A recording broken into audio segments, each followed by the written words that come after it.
Hello, Internet. Hello, YouTube. Hello, Facebook. And hello, all you beautiful people out there that are joining us. Welcome to another very special episode of My Cool Friends. And we do this every week, every Friday at 8:30 p.m. Eastern Standard Time. Oh yeah, it's backwards. You're just now learning that. And for if you would love to join us every Friday, be sure to hit that follow button, hit that subscribe button, or whatever it is at your social media following of your choosing. Today we have a very special episode for you today. I met this man. He connected with me on the social medias, and I instantly fell in love with this man's story because it is absolutely inspiring.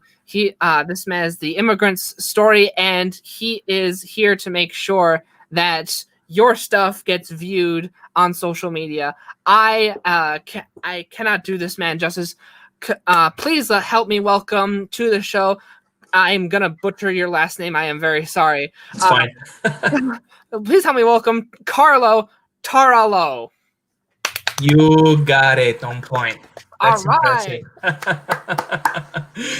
Thank you so much, Ben. It's a pleasure to be here. Thank you so much for having me. It's an honor to have you here. Thank you for joining me today, Carlo. Could you please tell us a little bit about your backstory and what brings us to this point in your life? Oh wow. Okay, that's a very good question. I'm gonna need a few more minutes for sure. So, as you know, my name is Carlo Tarallo, and I do live in Vancouver, BC, in Canada, in British Columbia. But as you can hear from my accent, I am from a small village southeast of Rome, Italy, named San Cesario. And I am currently almost 27 years old in 24 days. And I left my hometown when I was 19, so 8 years ago.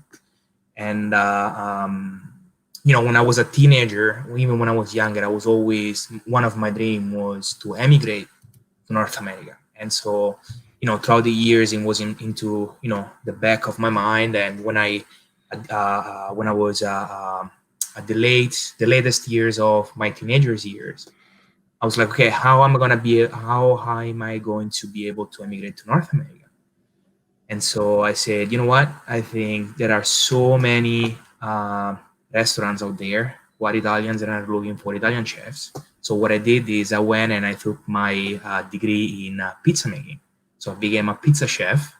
And that's how, I was able to travel from Rome, the small village from south of Rome, to Toronto, the east coast of Canada.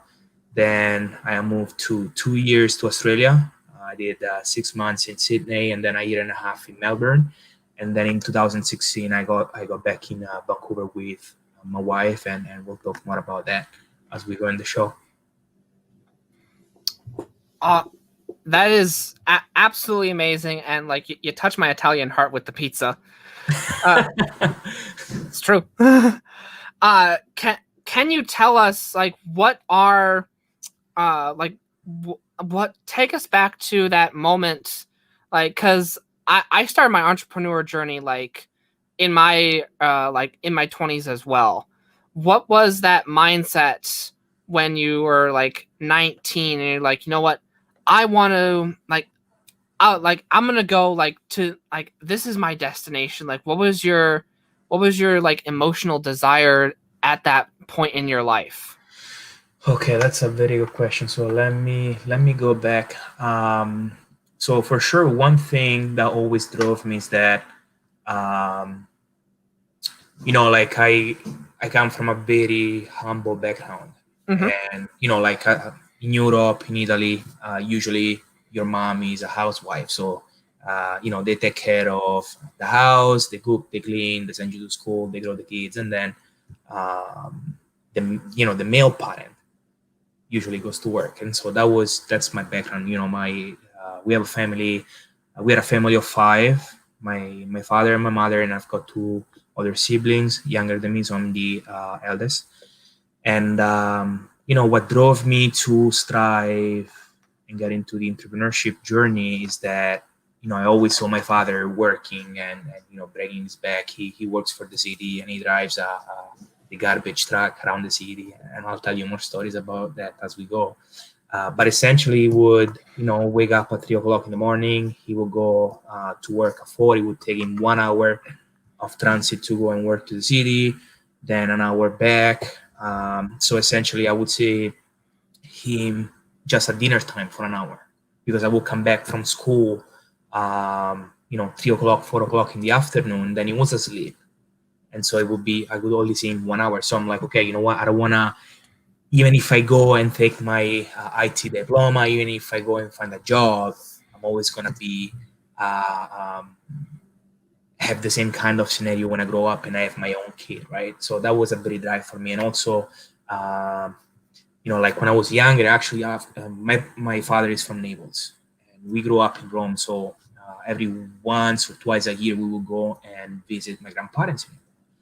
And so my mom, she sometimes she reminds me of this story.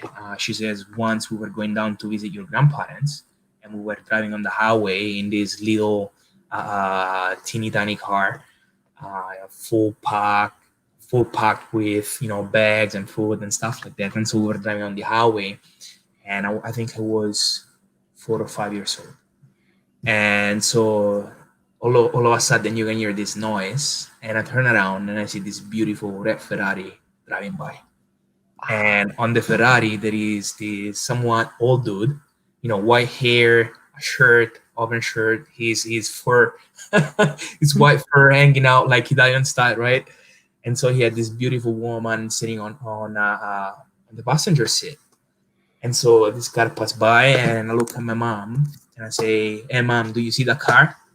I say, "I'm gonna buy that car with my first paycheck when I get a job." So my mom, of course, she started to laugh because she's like, "Yes, how are you gonna be able to buy a Ferrari with one paycheck as soon as you start working?" So she's like, "Oh, I wish you can do that." So I was always trying to find new ways to get ahead and kind of make money. And I think always my father, he inspired me to do that, because when he was 20 years old, he was selling corn on the cob in the market in the town, and selling it for $1-2 each. And so I always had that kind of entrepreneurial spirit. And in fact, when I was 7 years old, so as I mentioned to you, my father, works in the city, right? So he drives the garbage. But when he started, he was actually like getting the bin and putting it into the garbage truck. Mm-hmm.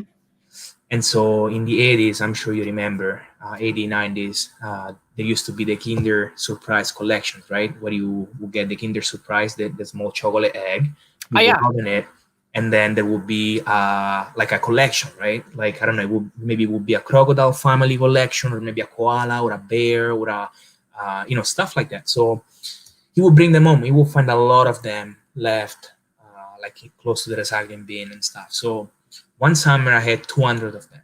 You know what? I gotta sell these things. So what I did that summer, and I was 7 years old. I set up a wooden table on the street, and I would place all the miniatures on the wooden table. And then each single car that would pass by, it was a closed street, right? So the traffic wasn't very heavy. And so I would stop each single car and say, "Hey," let's say if it was an old lady, I would say, "Hey, do you have any nephews? Do you wanna make them smile tonight? Why don't you take something home? Like, I've got this thing here." And so I would sell them for $1 a piece. And that summer I sold all of them for $200. And I've had my some friends helping me, and I went and bought ice cream and candies for everyone that summer. So I was always looking for things to do, right? And yeah, that was my motion. Just taking I had nothing to lose, and I didn't have any risk barriers. Of course, that you get, like as you grow older, you get more responsibilities. Like maybe you have a family, you have a kid, so you're very tied up with things that you can do. But when I was 19, I was living home, so I didn't have many responsibilities. And so my mindset was, what? At the end of the day, I can take the leap. I can, maybe have a great experience. Worst case scenario, always gonna have a place to go back home, right?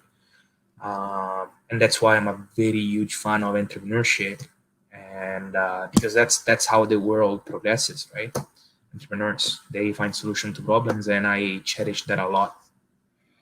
I I love that story of just simply you like, hey, I see a goal, and I'm gonna build my own road to that goal, no matter what it takes.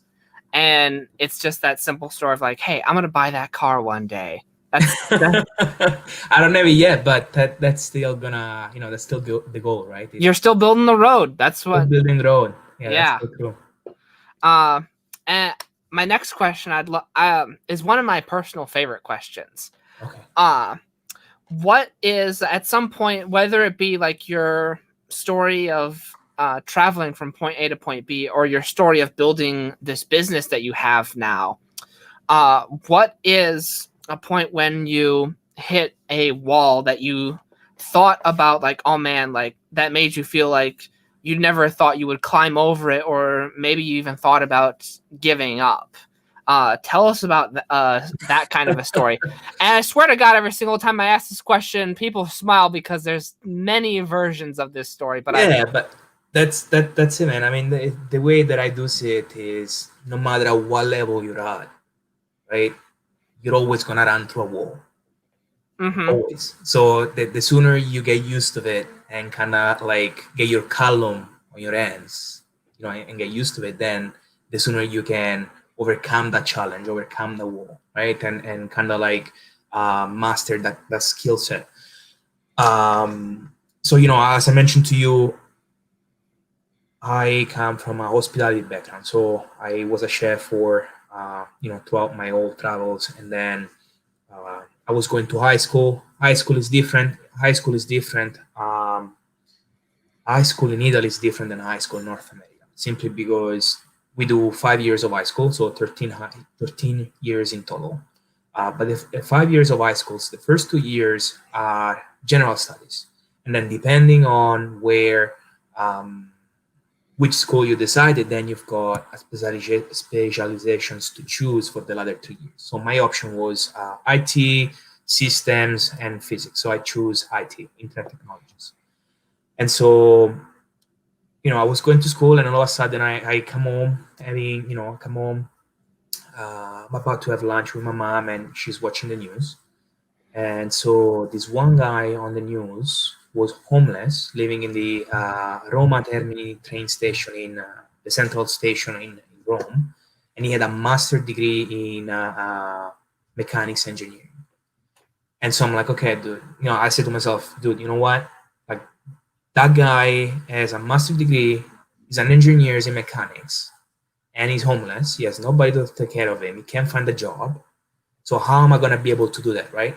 So that's mm-hmm, when I decided to get into the hospitality business. And so I was traveling. Then in 2016, when I got back in Vancouver, I was still working into the hospitality business. And so I was working at this Italian restaurant who had 3 different locations. And so the new location where I was working at, long story short, failed because lack of customers, lack of client acquisition activities. So I mean, I used to work there 12 hours a day, and we will make $45 at the end of the day, which was nothing. Like, to be able to cover everything and make maybe a small amount of profit, it would be us making at least $1,000 gross revenue each single day. So, anyways, the boss, my ex-boss, sold it for $150,000 from 300,000. So we lost half of it, and it was such a painful process to go through, even as an employee, because I was working 60 hours a week. And I mean, I don't know, I'm not sure if you're familiar with it, but if you work in the hospitality industry, wages are not very high. Like, they are, somewhere between a minimum wage and maybe $20 per hour, $22 per hour at most. And so if you got half hours of your weekly hours, then pretty much half of your wage is gone, and it's not enough at all. So it was such a painful process. But anyways, I was able to regroup with the other 2 locations. And so because of it, I decided, and because my IT background in high school, and also because while I was working in Australia 70 hours a week, I was also going to college, and a couple of days a week doing digital media. Like, you know what, I think you've got something special to offer these people and other people who might be going through the same kind of scenario, right? Or even getting close to it. Because I mean, that's what it takes. You know, like one analogy that I always use is you might even give away gold for free, but if nobody knows it, then you're gonna get stuck with gold, right? You're not gonna get rid of it, right? Mm-hmm. And so that's what I did. I started to study every single day, every single minute that I have free, reading books. Like I've learned this concept of solving forex from one of my favorite entrepreneurs out there, which is Padek David. He has a great channel on YouTube called Value Demand. And so one of the things that I learned from him is solving things for X, which means put the problem as X and then find a solution, right, towards that problem. So I don't know, let's say if you have a big wall in front of you, whatever that is, just do a research on Google and say, hey, must read books about this problem, must listen podcasts about this problem, or episodes about this problem. Just dive into it, right? And so you start to get different perspectives from different people, and so now you're gonna be able to overcome that wall. And so yeah, that's how I went from that was a big wall for me, getting from the hospitality industry into the marketing industry, because of course I didn't have any background. I didn't go to school to study about marketing. I'm a self-taught entrepreneur, and yeah, that was the biggest wall, right? Just finding the drive and the motivation to every single day go and learn something new and add to my skill set, and also be persistent with it, right? Yeah, that was my biggest wall, and also my English, right? Yeah. English, as you can hear, it's my second language, and I mean, in 2013, I didn't even speak a word, right? So, and that was 7 years ago, right? So 7 years ago, I wouldn't speak this level of English, and so that was also a challenge for me, because sometimes due by my accent, due by the way that I would pronounce different words, I mean, I still do. Mm-hmm. People would ask me, wouldn't understand me, would ask me to repeat things multiple times, and so if you don't have the passions, if you don't have the grit to actually stick with it and keep going, then that's an easy way out to quit whatever you're doing, right? Yeah. So yeah, that was my two biggest challenges. And so I those are both fantastic examples, and both of them warrant a conversation of their own. I want to take a moment to focus on the first one, which is your transition from hospitality into marketing. And if you're over on our YouTube channel, first of all, hi. Second of all, I have a video over there where I talk about like my own transition, where I moved over from like tech over like messenger bot tech over to video production. And a lot of times like that transition can, like, just the sort of like the act of saying that I'm going to transition can be difficult, because sometimes we go through like this like acceptance of like, oh man, like, am I very much like the epiphany like bridge, like, or the like the hero's journey, like we have to like accept for ourselves that we're leaving an old world in order to step into this new one. And so did you have any of those feelings? Oh man, like you gotta go through those, like, like the usual questions are, oh, am I doing the right thing, right? Am I doing the right move? I'm Right. leaving something that I know for something that I don't know if and when it's going to play out for me, and even if it's going to give me any kind of results, right? So that's just part of the process, and the only solution is actually just give it a try. Just make it in a way that minimize each single risk, make it in a way that it's kind of like a no-brainer for you to do it, and so like you see the silver lining behind it, and so that you can close the gap that way, right? So yeah, that's sometimes you still get those things nowadays. Oh, is that the best way? Let's say if you're changing software, right? Production software.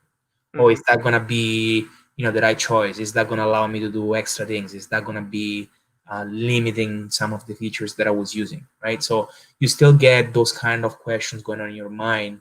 Doesn't matter for what kind of change you've got coming, right? Absolutely. I wanted to then jump into your other example that you gave, which was like learning a second language. And your first language is Italian, is that correct? Yeah. And you were learning English. And no matter what form this comes in, there's so many times when we're up against a wall and it's so easy for us to say, oh, well, I can't do this. Well, I'm having difficulty doing this. So I don't think I'm going to be able to accomplish my end goal. And for you, that might have been like, oh man, like I'm having trouble. Like I don't know English. Therefore, like, I don't think I'm one of these people. And in today's world, it may be some people might be saying, well, I don't know computers, so therefore I can't do this.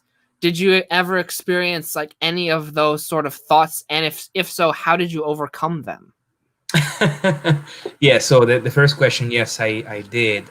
And I mean, Ben, like, I was working at the restaurant and I had servers, speaking English to me, and sometimes even customers coming and talking to me. And I didn't know what to say. I didn't understand them, especially the accent. So what I would do is, I'm like, okay, I can't say nothing. Otherwise, I'm going to look like I'm going to be the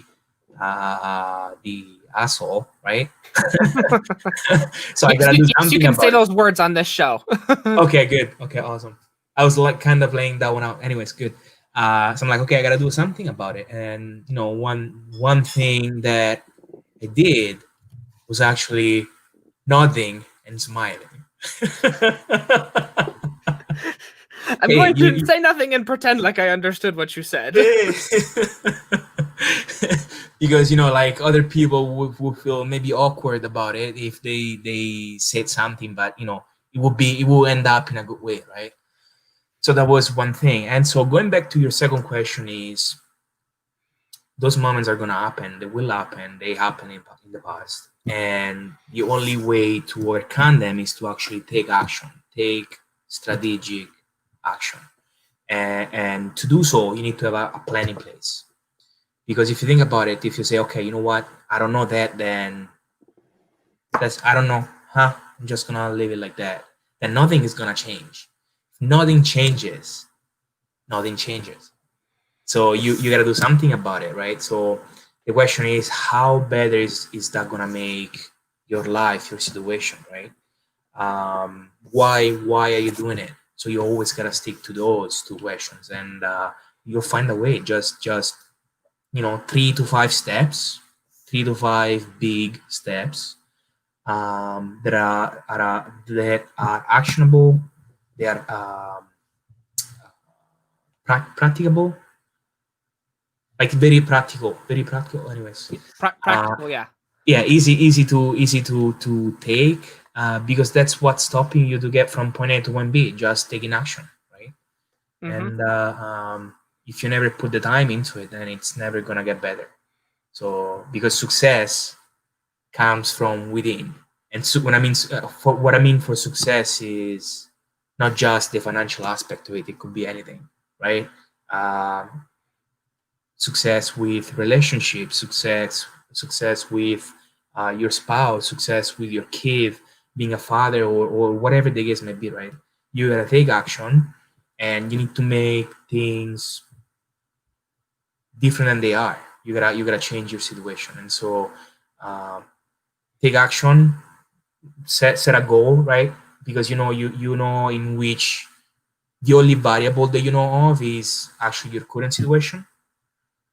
And so look at things that could change your situation, make that as a goal, and then close the gap using 3 to 5 actionable steps, and do it. If you do it, even if you're going to mess up, it's fine. You're gonna find, you're gonna tweak it, right? and then you're eventually gonna get closer and closer and closer, and you're gonna win. So that's what I did with English, with everything. I said, okay, how am I gonna be able to speak better? So what I did is I've started to read in English. What I did is I've started to watch shows in English that I liked, right?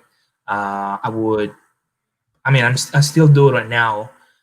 Whenever I watch shows with my wife and or friends or whatever, I have subtitles on, because not because I don't understand what they're saying, but because sometimes they use new words that I didn't know of before. And so now I hear it and I also can read it. So, I'm going to use it the next time. So that was one of the things. Learn a new word, use it.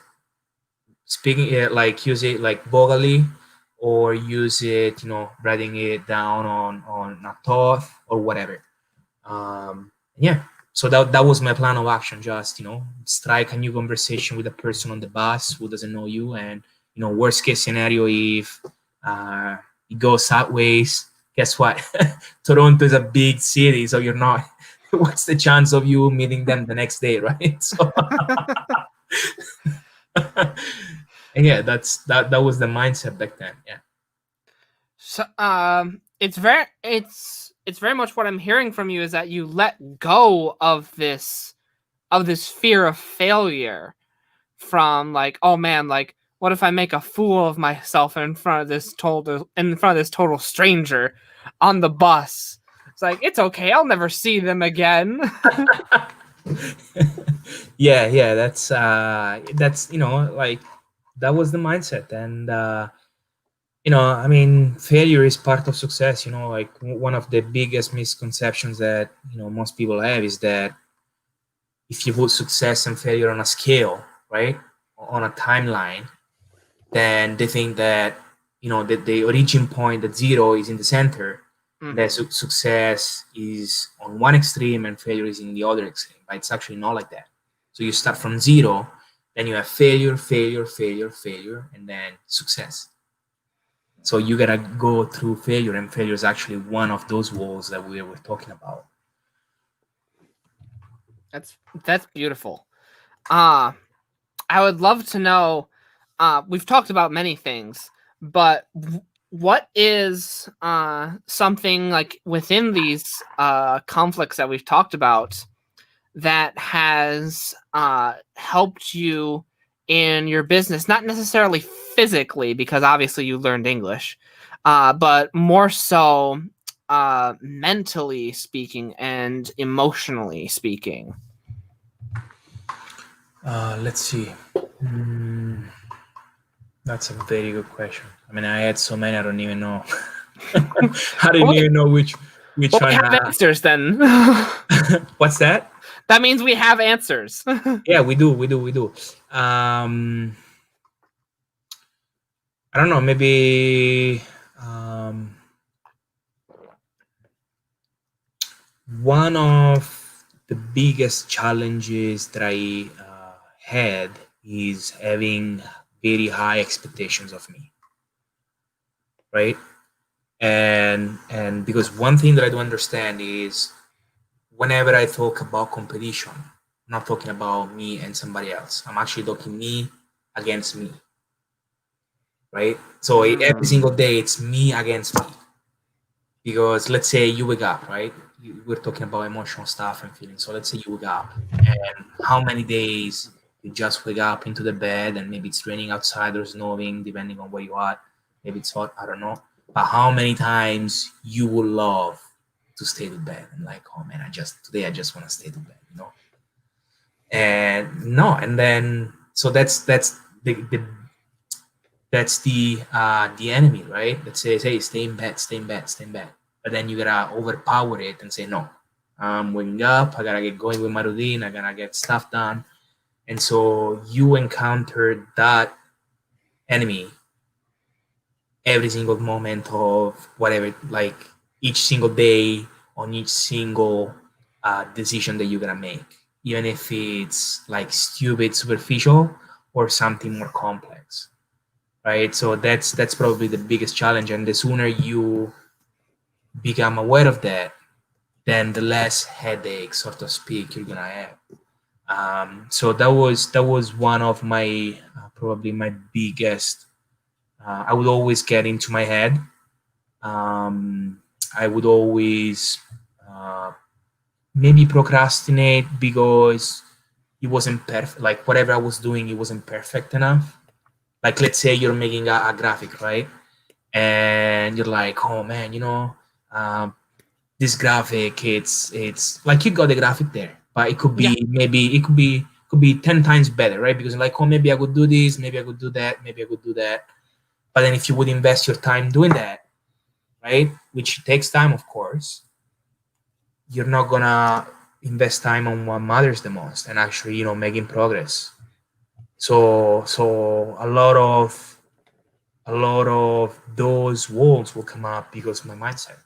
And so what I did was just, learning more about how the mind works and how to deal with it.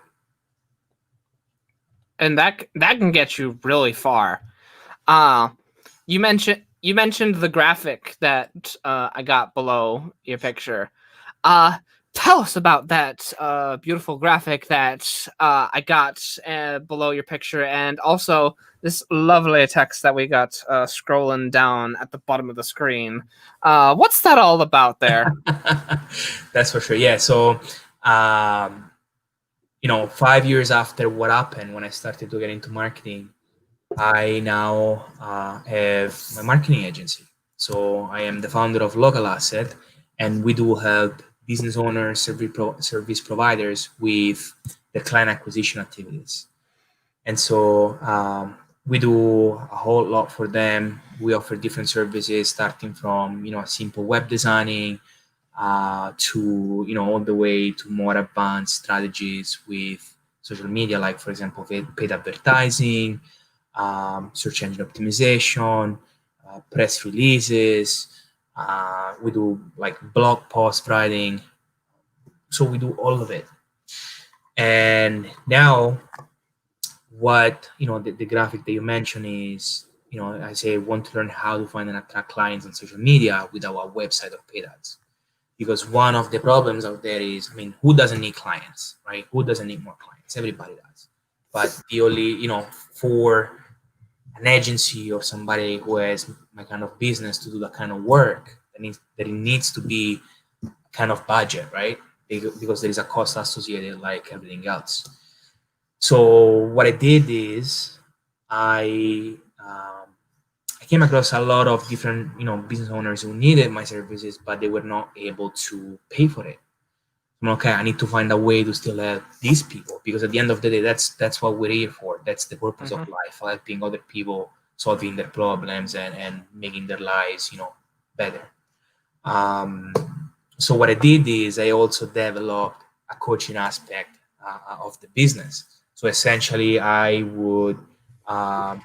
created a mastermind, which is called the um Incubator Mastermind by Local Asset, which is the business name, my company name. And I do teach people who either have not an established business, but maybe they've started a business and they transition from a 9 to 5, so they don't have the kind of business fundamentals.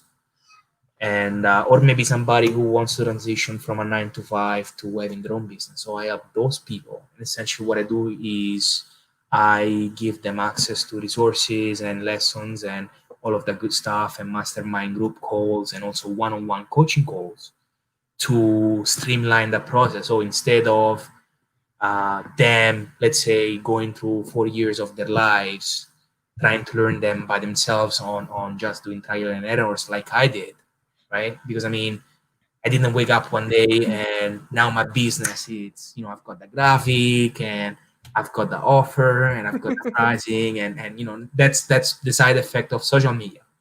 Yeah. Everybody doesn't see nothing one day, then the next day they see something like, oh, look at this guy. What You I look guys never see the bottom of the iceberg. so I had to do many different courses, design courses, to make that uh, uh, graphic, and so many other things, right? And so that's what I'm doing now. Sorry, I think you can hear my kid Uh, screaming. Yes, that it's okay. She'll be 18, and then you'll be able to show her this video. It's like, this was you. It's actually my son is Argo, his name. And funny story, actually, I don't know if I mentioned this to you, Ben, but I a few weeks back I applied for the Guinness World Record. Really? Yeah. So the reason why I did apply is because me and my wife have the same birthday, so the 28th of December, and our son is born the same day as well. So all three of us have the same birthday. Wow. And so, which is the 28th of December. And so I went, just for curiosity, I went on the Guinness World Record site and to look for the registry, right? The record registry. And funny enough, nobody did set the record. So I'm like, okay, I'm going to apply. Look. And now the other day, I had another thought. I'm like, what if I actually get the Guinness World Record, which means me, my wife, and my son are going to have the Guinness World Record? Did anybody, who was the youngest? That was my thought. Who was the youngest ever that got a Guinness World Record? So now I gotta go back into the website and actually see who was the youngest to get the Guinness World Record, because if nobody did, now I'm gonna apply for a second record for my son because he's 11 months old, right? So that'd be interesting. Well, I wish you best of luck, and I will be sure to wish you wish you and your entire family, I guess, a happy birthday. Thank you, appreciate that. And we were to segue back into our topic, we were discussing your business. And definitely for those of you listening, absolutely key into not just what Carlo does, but also what he did for the people that came to him, because they weren't able to afford his services initially. So he asked the question, so how can I help these people to afford my services? And so that was the question that he needed to answer. And so that's what he did with his coaching program. And so that was that was where we left off in our conversation. Take it away.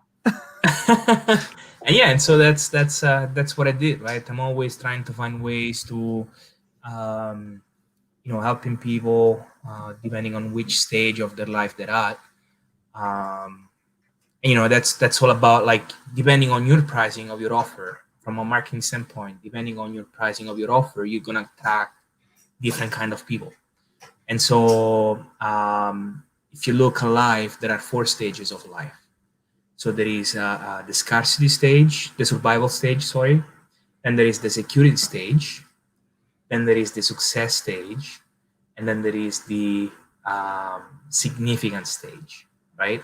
And so the only difference that between success and significance is that now you're not only successful, but you're also influencing other people to be successful. So that's the only main difference between those two. But yeah, so you could then do a done for you service that's premium and more exclusive to people who are going through, whatever struggle they're going through life, and maybe they find themselves not into the security stage, but actually into the survival stage.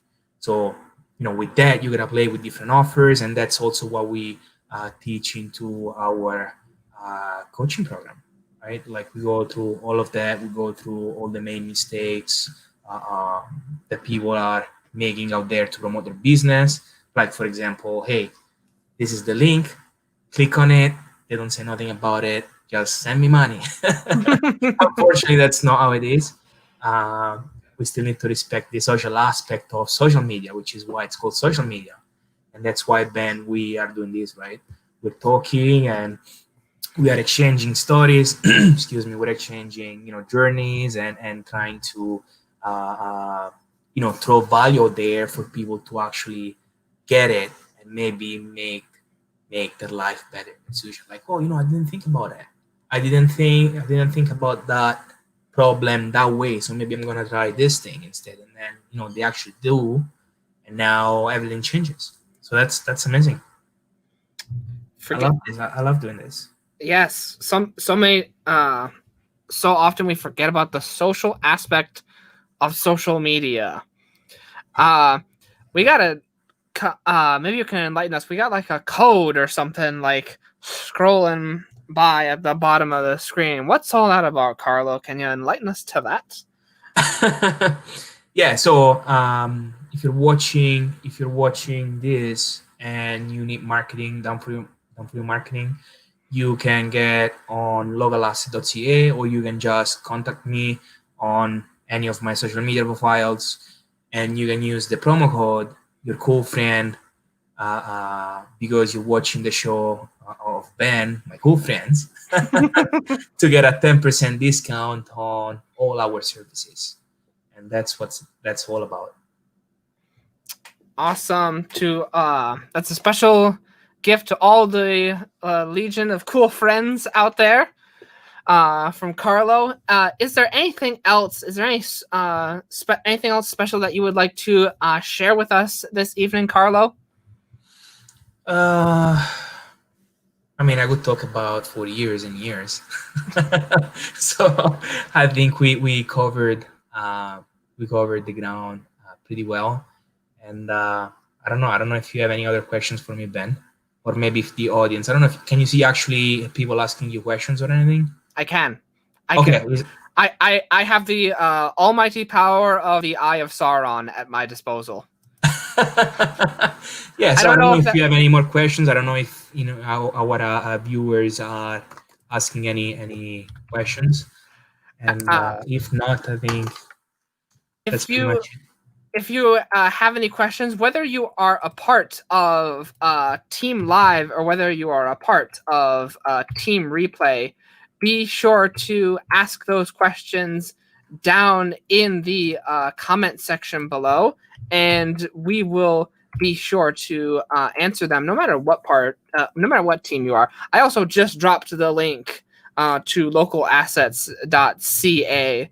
That will appear in all of the social media platforms that we are streaming on right now. So you guys don't even have to search that. You can just click that.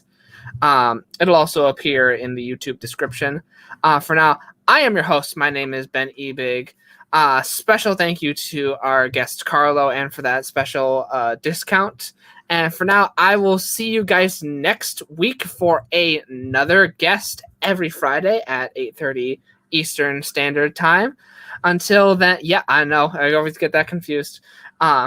Until then, thank you guys so much for joining us, and have a very blessed and happy weekend. Thank you for having me, Ben. Thank you guys for watching. It is a pleasure.